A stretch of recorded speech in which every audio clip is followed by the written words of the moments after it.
നമസ്കാരം. ഇഫക്ട് ന്യൂസിലെ ഏവർക്കും സ്വാഗതം. എല്ലാ പ്രിയപ്പെട്ടവർക്കും നമസ്തേ. ഇന്ന് ലോകത്തിലെ ഏറ്റവും വലിയ സന്യാസി സഭയായ ജൂന അഖാഡ, ഏകദേശം 10 ലക്ഷത്തോളം വരുന്ന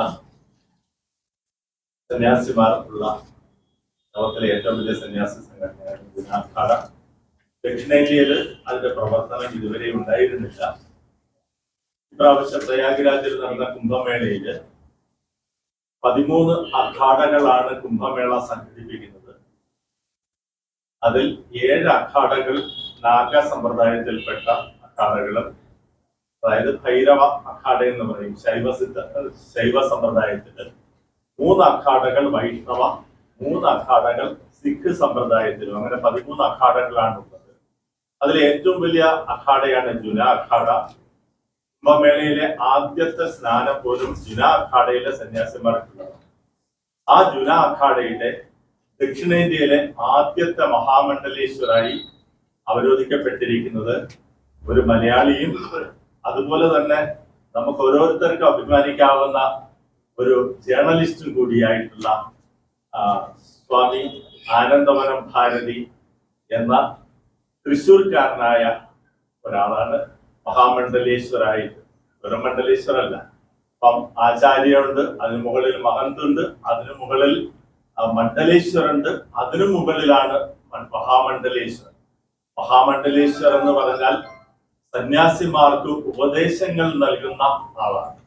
അങ്ങനെ ഒരാളെ, നമ്മുടെ മലയാളിയായ ഒരാളെ നമുക്ക് ഈ ജുന അഖാഡയുടെ ദക്ഷിണേന്ത്യൻ, പ്രത്യേകിച്ച് കേരളത്തിലെ പ്രചരണത്തിന് വേണ്ടി, പ്രവർത്തനങ്ങൾക്ക് വേണ്ടി ലഭിച്ചത് വലിയ സന്തോഷമുളവാക്കുന്നതാണ്. അദ്ദേഹത്തിന്റെ കേരളത്തിലെ പ്രവർത്തനം ഇന്നലെ തൃശ്ശൂരിലെത്തി. ഇന്ന് തൃശ്ശൂരില് മഹാസമ്മേളനത്തോടു കൂടിയ സ്വീകരണ പരിപാടി ഇന്ന് നടക്കും.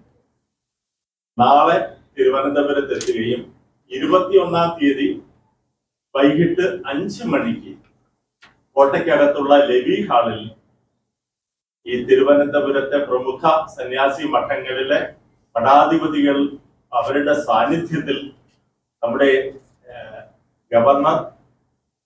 ഗവർണറുടെ അതിഥികളായിട്ടാണ് അവർ എത്തുന്നത്. തന്നെ രാജ്ഭവനിലാണ് താമസിക്കുന്നത്. 22-ാം തീയതി രാവിലെ പോകുന്നത് വരെയും അവിടെയാണ് താമസിക്കുന്നത്. ഗവർണറുടെയും സാന്നിധ്യത്തിൽ ലെവി ഹാളിൽ വെച്ച് സ്വീകരണം നൽകുകയാണ്. ഇത് നമ്മുടെ കേരളത്തിന്, പ്രത്യേകിച്ച് ഞാനത് അടിവരയിട്ട് പറയുന്ന കേരളത്തിലെ മാധ്യമ പ്രവർത്തകർക്ക് അഭിമാനിക്കാവുന്ന ഒന്നാണ്. നമ്മുടെ ഇടയിൽ നിന്ന് ഉയരാവുന്നതിന്റെ, സന്യാസ സമൂഹത്തിൽ ഉയരാവുന്നതിന്റെ പരമോന്നത സ്ഥാനത്തെത്തിയ ആ ആചാര്യനെ എല്ലാവരും വേണ്ട ആദരവും അംഗീകാരവും കൊടുത്ത് സ്വീകരിക്കണമെന്ന് പ്രാർത്ഥിക്കുകയാണ്. ആ സഭയിൽ ഏകദേശം 35ഓളം മണ്ഡലേശ്വരന്മാരും മഹാമണ്ഡലേശ്വരന്മാരും ആചാര്യന്മാരും മഹന്തുക്കളുണ്ട്, അതുപോലെ സ്ഥാനപതിമാരുണ്ട്, മന്ത്രിമാരുണ്ട്. ഇതെല്ലാം അടങ്ങുന്നതാണ് സഭ എന്ന് പറയുന്നത്.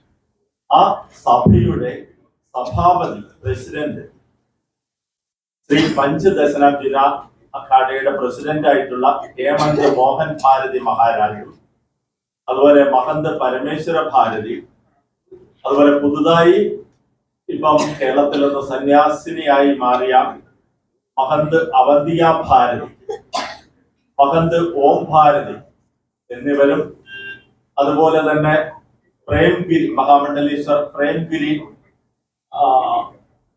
മഹാഭാരതി, ഇവരും കൂടി ഈ സ്വീകരണ പരിപാടിയിൽ പങ്കെടുക്കുന്നതാണ്.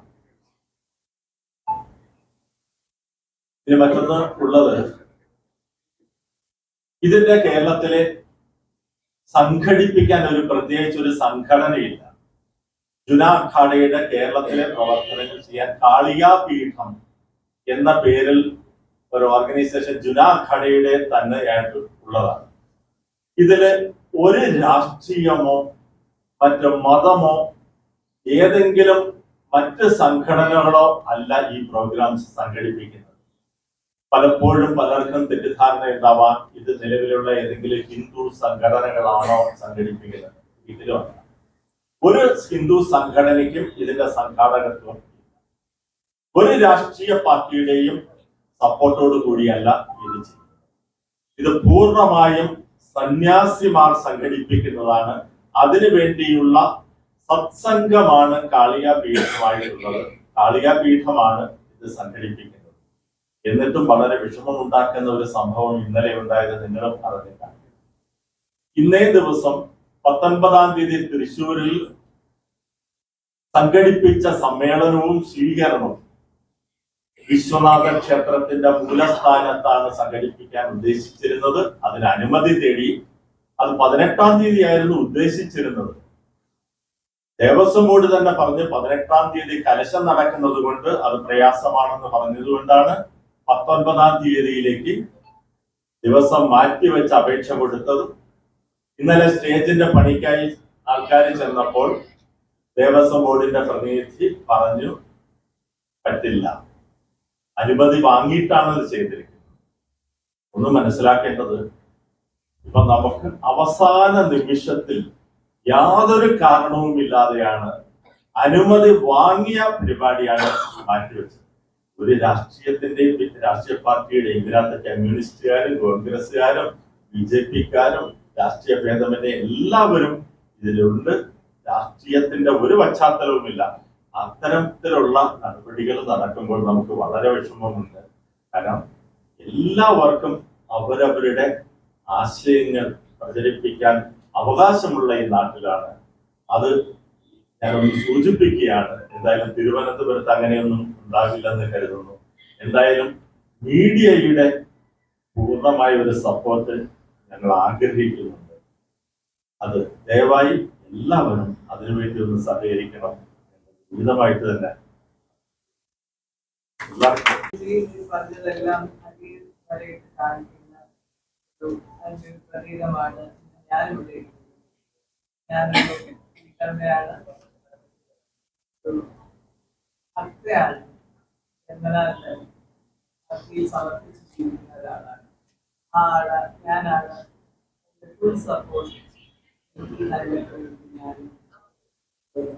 വാർത്തകളും വിശേഷങ്ങളും ഇവിടെ അവസാനിക്കുന്നില്ല. കൂടുതൽ വാർത്തകളും വിശേഷങ്ങളുമായി വീണ്ടും കണ്ടുമുട്ടാൻ. അതുവരെ ഏവർക്കും നന്ദി, നമസ്കാരം.